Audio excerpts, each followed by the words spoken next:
Hello, everybody, and thank you so much for joining me for another episode of Interviews with Entrepreneurs in South Africa. Today, I'm very, very excited to be speaking to Jaiprakash, one of my friends. He is an actor, and he's going to tell you his story and about his journey with being self-employed in South Africa during COVID-19.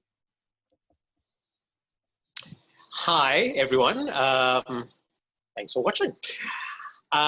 So my name's jaiprakash. I'm actually a few things. I'm an actor and a writer, and I do some coaching work as well. I'm probably the worst person to talk about being unemployed during COVID-19 because I've been so chilled about it. I've been taking a very extended holiday. And my kind of process as an entrepreneur has been very lackadaisical in the sense that I don't force things. I kind of like, I'm very chilled and I allow the process to happen. And if it feels forced, then I back away and try something different. Yeah. And I actually love that because it's kind of counterintuitive to that whole story where everybody goes, you've got to hustle and you've got to hustle harder. I love that you actually give the process space to unfold, because I know for my own personal story in the past, when I've tried to force things, it hasn't always worked out the way I hoped it would. And I could just have sat back and enjoyed the moment a little bit more instead of just like pushing and not breaking through. We are fed this kind of idea that we've got to keep pushing, and if we're not pushing, we're not moving forward. But there's a lot of valuable there's a lot of value that comes from just being and allowing the process to happen. Because sometimes things are just not ready to be pushed. And it's also this understanding that even though we're not doing anything, things are happening. Like I use this analogy of a pregnancy. For 9 months, there's this gestation period where things are happening, but you're not actively, as a woman, kind of ensuring that, all right, is the baby okay? Are we feeding it? You know, I mean, you do the checkups and you do okay, is everything okay? And really, if everything is okay, you leave it be. And as an entrepreneur, as a business owner, the idea is to get to a point where your systems are kind of running and you don't have to constantly be checking on them. And if you don't have systems in place, or you need to produce new systems, because, you know, as life changes, with the pandemic, life has changed. We might need to put a new system in place. Then it's a case of also stepping back and observing what's happening first instead of trying to jump straight in before you're ready. And the more I've been working for myself and by myself, I've learned the value on being ready first before diving in the water. I mean, there's this whole idea, you know, learn to sink or swim. But if you learn to sink before you dive in, it's a much more pleasurable experience. I've certainly experienced that. I was speaking to somebody yesterday where I was reflecting that at one stage I just built a whole lot of stuff that I invested a lot of time and energy in, and it appears to have become redundant. I'll never use it. It'll never launch. It'll never work. And I could have held some of that energy back and kind of tested one of the products first to see if people actually wanted it before diving in. And if I could have just learned that lesson a lot sooner, I could have saved myself a whole lot of heartache. Well, don't also kind of put yourself down, because everything that you do is a learning experience. And even if you create a product that's never going to make it to market, the experience of creating the product and what you got out of that creation is as valuable. So I do write, and I recently posted about one of my books put out onto social media. And I'm currently writing another book, which I started 10 years ago. And the idea of the book has changed completely. So what's being written now, and it's just flowing. Like I should have, like I started rewriting it last week, and I should have it done by next week. Oh. It's been like a 10-year, what I'm going to say, gestation, in the sense that all of my knowledge when I started writing this book has kind of percolated and permeated, and some of it is completely redundant. But what's coming out now is what's ready to come out now. And I think that's also an important thing to understand, that there's no wrong turns, there's no wrong ways to do things. There's just your way of doing things. And how you do it now is definitely not how you were doing it 10 years ago or 5 years ago. But you were doing it the way you do it now if you didn't do the things you did 5 years ago and kind of stepped through those processes as well. I think is valuable. And as an entrepreneur, it's be easy on yourself. That's the big thing. It's this process of getting out of the employee mindset of other people telling you what to do, and getting into a more confident space of first figuring out what to do, and then being confident that what you are figuring out and what you're doing is going to be right for you. It might not be perfect, and that's a process. You don't just jump to perfect. You don't become a gold medal winner overnight. It's at least 4 years, usually lots longer, of preparation and planning and discipline and will, and getting yourself into that space of, when you go to the Olympics, it's almost a given that you're going to win the medal. Some it's a given that they're going to win a gold medal. But if it hadn't been for that preparation, you don't want to go to the Olympics and go, I hope I place somewhere. You want to prepare yourself.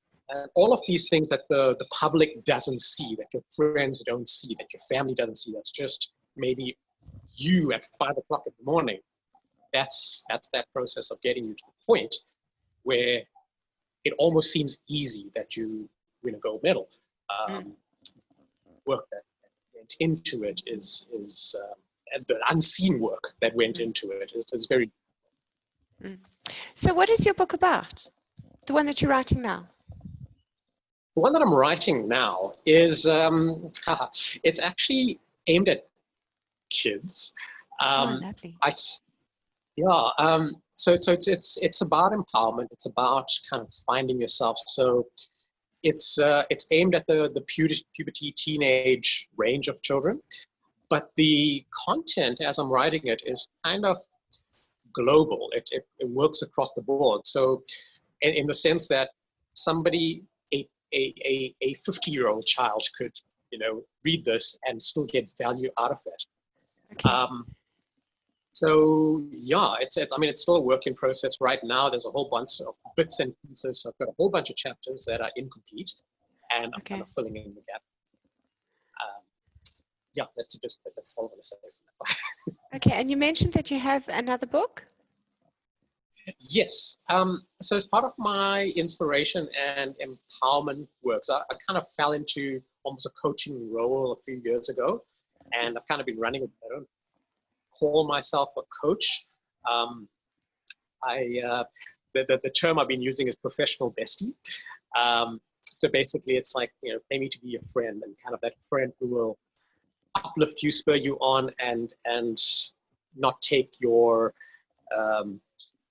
say the word crap, just help you get on with it, basically.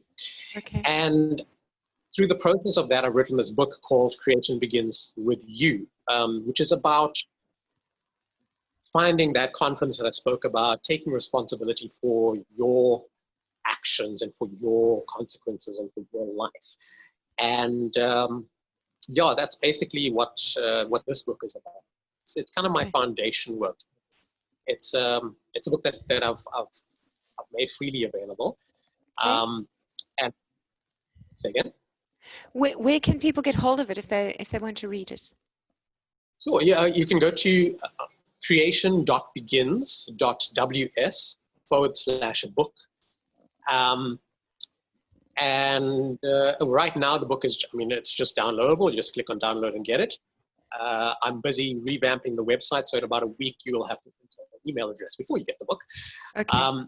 But the reason I'm putting that out there is it gives people, or what I wanted to do is give people an opportunity to help themselves first and foremost, and also it helps them get to know who I am through my material, and then I do follow-up courses and I do one-on-ones from that point on. So that's kind of how what I'm using to market my business. So yeah, I wrote a book. Okay, that's wonderful. And are you still doing any acting? Because that's kind of where I got to know you. Was I saw you on TV many years ago. Yes, so the acting is still happening. It's been slow of late, and the pandemic hasn't really helped. I have had some bit jobs during the pandemic, which was very interesting. Everyone masked up until we go in front of the camera. But in terms of big jobs, the last big job I had was probably just over a year ago. But yeah, that's still very active. But because I do various things, my energy kind of shifts between what I'm currently focused on. And right now, the writing, especially with our lockdown. So as much as I've been chilled during lockdown, obviously my brain has been working. So I have been writing here and there, and now the writing work is just kind of flowing. So that's where my focus is currently. But yeah, the acting still happens. And because I do so many different things throughout the year, different aspects of me or different aspects of my business get different focuses. Okay. So you don't actually have a typical day at work? No, I don't, which I love. And that's kind of lends itself well to my acting and the writing, I guess, because I get bored with routine. I can do it for a couple of months maybe, and then I start rebelling against it. And in terms of the entrepreneuring, where the lack of routine comes in, I do my best to automate the routines that are mundane or that I would get bored of. You don't know this maybe, but I used to be a programmer as well.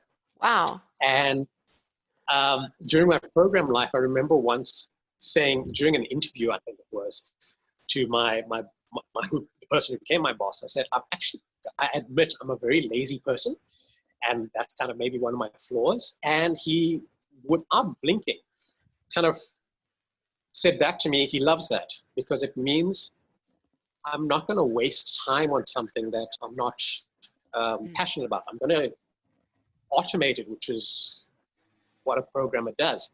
And that completely reversed my perception of laziness, or at least my own laziness. So my intent is like, instead of getting bored with something, I would try to make it as easy as possible. So the next time I do it, it's more automated. There's less input from me. And as time goes by and I need to improve on those systems, then I do that. And that's my programming mind that kind of comes from that. Has been very valuable as a self-employed. That's a great insight for entrepreneurs who are watching, is to learn to automate whatever you can in your business so that it can free you up to spend more time doing the things that you really love doing. So that's a great insight. Thank you. And yes? Sorry, to complete that thought. It's very important for entrepreneurs to get into that mindset, because I have a lot of friends who are self-employed, who are entrepreneurs, who are working much harder and longer hours than any of my employed friends. And there's this mindset that when you're self-employed, you've got to work 13, 14, 16 hours days, which might make sense at the beginning. But if you're doing it 3-5 years in, then something's not right, because you're working those long hours in order to create the system to not let you work those hours down the line. So if those hours are just spent chasing the bills and chasing the clients and chasing the check, then basically you've just become an employee who's working long hours. And I think that's an important thing for entrepreneurs to just get their heads around. Of don't just work long hours. Make sure that those hours are spent building the systems that will make your hours redundant in future days. That's such great advice. That's such great advice. I remember when I started with my own business in my 20s, I used to work inhumane hours just because I'd seen my dad do the same thing. And now as I get older, I believe in automation in a big way. What systems would you recommend your average entrepreneur should set about automating first? Well, the most important thing is you've got to get the money flow in. So if you can automate your marketing campaigns as much as possible, and your the admin side of things, the invoicing, actual getting the payment, I'd suggest working on those processes first, and then those are the main ones, and then that frees you up to put your creativity into the actual product of developing that and building that. I say these things, and I will also admit that I'm not 100% on my own systems. They keep changing.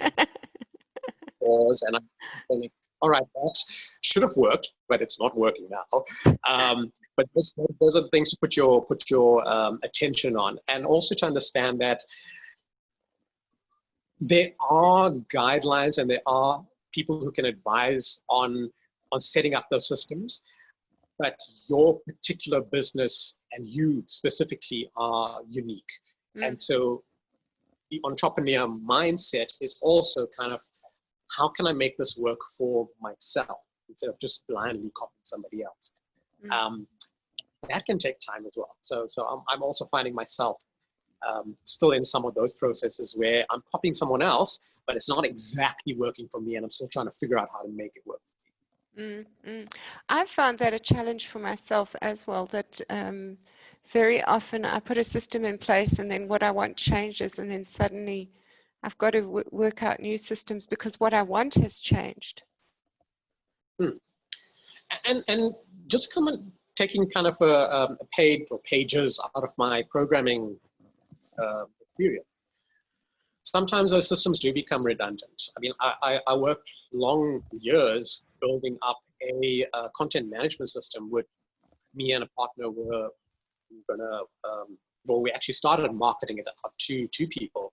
And then WordPress came along, which completely made our system redundant. And that was it. You know, it was kind of, you let go of all that work and move on to the next thing. And actually, I wound up being a WordPress developer for a few years. Not immediately after that, but later. So it's also understanding that as technology improves, as our society and various business processes improve, and just the way we look at things, we are going to move forward. We are going to constantly be evolving. And sometimes it is a case of letting go of things in the entirety that don't work for us. But the knowledge of those processes will still be beneficial. So it's not that we're ever starting from ground zero. We're starting afresh, so on a clean slate, but it's like an artist who's been painting for 20 years. Their fresh canvas 20 years later is going to produce something completely different and far more robust and far more meaty than their fresh canvas 20 years ago. Those are wonderful insights. Thank you. Is there any new technology, any new software out there that you're very excited about what it can mean for entrepreneurs and creators? There are, but I can't think of any offhand. There's a lot more. What I'm loving, if anything pops to mind, I will say them. But what I'm loving is the improving in AI and automated software. So software that we can use to for example, create websites, do graphics, and even automate sales funnels. There's so many great pieces of software that's now come out where it's just a matter of like punching buttons and selecting options, and it produces the website for you. It produces the sales funnel for you. I've been using Canva and Pixlr, it's Pixlr, without the vowels, to do a lot of my design work. And I mean, I can make a poster, a very nice poster, do my Facebook covers, do my book covers, and promotional graphics in a matter of minutes, where it would have taken me much longer before. I was previously using the Corel products, Corel Draw, Corel Paint, which are far more versatile and robust, and you can do a lot more with them. But for simple poster designs and social media, using the software now like Canva and like Pixlr just makes life so much easier. Yeah, those are the things I'm thinking offhand. There's so many, and yeah, my brain is just not wanting to go there right now. But maybe I'll send you a note later. Okay. I love that you mentioned Canva, because Canva's become my new best friend. Yes, I've seen you promote it. Well, just say that you're using it as well, which is awesome. Yes. Do you think Canva's going to do away with the need for graphic designers? No. Like phone cameras, it makes graphic designers a lot more redundant for the day-to-day stuff, but for professional work and for more more, I guess, it depends on who you're marketing to. And if you want something for the upper echelon and high-end stuff, then yes, your graphic designers are definitely still gonna have value, but it's gonna be more niche. Like photographers are far more niche than they used to be. That's all that's going to. It does make it easier for the base level entrepreneur to get stuff done before they have budget for a graphic designer. Yeah, so it opens up those avenues. I can still see that there's a need for graphic designers for things like original logos and that kind of thing. Too, yeah. Yeah. So, and I've seen, just about this, just to put that out there, I mean, there are apps that you can make a logo that when you ask a graphic designer has the artistic knowledge and creative knowledge just to know, like, if you tell them this is what my business is about, they will take that and kind of epitomize your business in the logo, which an app cannot do. So yeah, for those, that's so valuable. Okay. And moving forward, 5 years from now, where do you see yourself? Do you see yourself more as a writer, more as a coach? Where do you feel it's headed? I feel my acting and my writing is my strong points. So if I had to say 5 years from now, I'd be doing a lot more mainstream acting work. So a lot more mainstream movies, mainstream TV shows. That's kind of where I'm aiming myself. And having a lot more books on maybe bestseller lists. That's the pandemic has been great in the sense that I've had a lot more time to get the writing work out done that has been kind of lying in my to-do box for years now. And I feel I'm very aware that there's a lot of momentum that's happening this year. And if that continues for the next 5 years, then yeah, definitely going to be a lot more mainstream books coming out. The acting work is going to be big. The coaching work, where I see myself, is going more into running large-scale workshops and doing public speaking rather than one-on-one coaching. So that's still going to be a thing, but I think my focus is going to be on the entertainment side of my life. I love your language around this lockdown thing. So many people have got very negative words about lockdown and the lockdown experience, and yet when you speak about it, it's all about potential gestation, growing new things, getting focused on the things that you've maybe neglected in the past. Why do you think it is that you've got this kind of almost positively framed mindset in spite of these challenges that are crushing so many other people? So my personal journey has been, it's really been amazing in the sense that as much as it's through my life, I've gone through depression stages and I've gone through periods where I've struggled. They've been, those periods have helped me grow into the person I am now. And so I bless them in the sense that I can look at challenges and go, the challenges of my past have made me progressively into the person I am now. So any challenges I'm experiencing now, I don't see as challenges. So it was one of your posts, we were talking about glass half full, glass half empty kind of viewpoint. And I've got to the point in my life where I'm a glass all full kind of person. Like if I look at a situation, I'm able to pick out the majority positives. And if there's negatives that come through, I'm very quick to figure out the positive in the negative. And that's just been training my brain to see the silver lining of every cloud. So in terms of this year, and I may have mentioned this to you on a personal note, that 2020 has been such a magnificent year for me personally. With the pandemic happening and us going into kind of a forced vacation, and I'm aware that my situation is not everyone's situation. I can only speak for my situation. So I've been blessed to be in a space where I'm not having to chase bills. Granted, within the lockdown's context, expenditure has been less. You know, we're using our cars less. Some people might be eating more.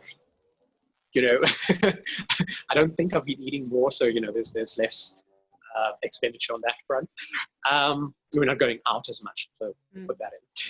And for me, what I've taken from this was a time to relax. I unsubscribed from a lot of my Facebook group, my WhatsApp groups. So I was taking time to myself, not getting bombarded with communication. I actually often just leave my phone lying somewhere and look at it like once or twice. Catch up. I have my moments of spending a few days relatively constantly on social media, but also spending several days not even opening up any of the social media apps. I've gotten into better exercise routines. I'm walking a lot. So I've been using this time to see finding what's good about it. And that's kind of, I guess, the difference between how I look at the world and how a lot of other people look at the world is I find reasons to be happy and instead of finding reasons to be upset. And once that had become a predominant, I mean, it's a habit now, but it's a habit that I've taken the time to put into place. Now I amaze myself, like I was saying, something would bother me and it will churn in my brain, and within a minute at least, I can see the value in whatever it was that was bothering me. The pandemic, for example, I mean, could easily go and find all the reasons why it's a horrible time, or we can look for all the reasons why it might be the best time of our particular lives and find the growth in it. Every challenge brings something with it. If you don't learn from it, you get the challenge again. If you don't learn from it, you get the challenge again. So it's not that the challenges are bad things. Let me say this a better way.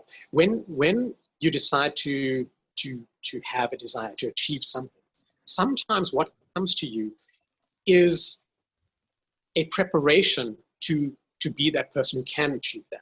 So for example, if you decide you want to climb a mountain, if you just start climbing that mountain and you're not fit, at some point you're going to start throwing up and you're going to, your body's going to just go into fatigue. That's your challenge. But what that is doing is saying, you're not ready for this particular achievement. Go get yourself ready. So the lesson in that challenge is, okay, I've got to go to the gym. Maybe I've got to walk more. I've got to get my body better, in a better physical space. I've got to maybe improve my lung capacity. So that challenge is helping you get ready to become the person who can climb that mountain. And I've started seeing that as life from an entrepreneurial perspective. I think that's very vital to have that mindset. And when you talk to a lot of successful entrepreneurs, you find that they look forward to the challenges because they know that either that challenge is going to get them a step closer to whatever they've put on their vision board, or it's going to get them ready to become the person who can get a step closer to whatever they put on their vision board. Does that make sense? Makes perfect sense, and I love it. Thank you. You've shared some really deep wisdom that I think will be useful for a lot of people. I love your story that it's a choice to change your mindset, and that I think it's a very hopeful story because you're somebody who's come from a place where you weren't always that way, and you've cultivated the mindset that you need to become more optimistic about things. So thank you. I think that was awesome. Now, I noticed that we're coming near the end of our time. Do you have any parting comments, and where can people find you online if they're looking for you? Okay, well, let's start with, you can find me in two places. I've got my kind of entertainment website, which I use to promote my acting and my writing and my adventures. I haven't started this yet, but what I want to do is host adventures for people, kind of combine that with a creative aspect, combine that with an upliftment aspect. And so I'm putting that into my future treasure box. And you can find me there at jaiprakash.me. That's jaiprakash.me. To get to Facebook and Instagram, just put a /Facebook, /Instagram, /Twitter, and it'll redirect to my social media account. And then I've got creation.begins.ws. I'll spell it out, creation.begins.ws. And that's my upliftment website. So some of my books are also on that website, and that's where I promote my courses and workshops. And then there's also the social media. Just put a /Facebook, /Instagram, and it'll redirect to the social media. Parting words. Life is a journey. Life is a process, and it's a journey. And every moment of every day, you get the choice to see the brilliance of it, or see the lack of brilliance. I love the analogy of the sun. The sun shines, and it just shines. It doesn't care for anything else. It doesn't matter if you are on a side of the planet that's facing away from the sun. It doesn't matter if you're under a covering, the sun's still shining. It doesn't matter if you are hiding away and covering yourself, the sun is still shining. So it doesn't matter whether you want the sun to shine on you or not, the sun is still shining.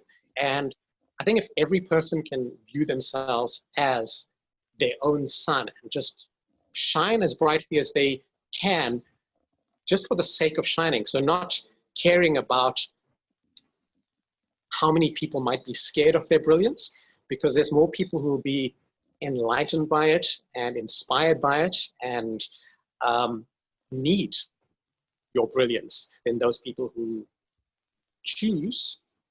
And sometimes that choosing is based on their habitual thoughts, but choose to be afraid of it.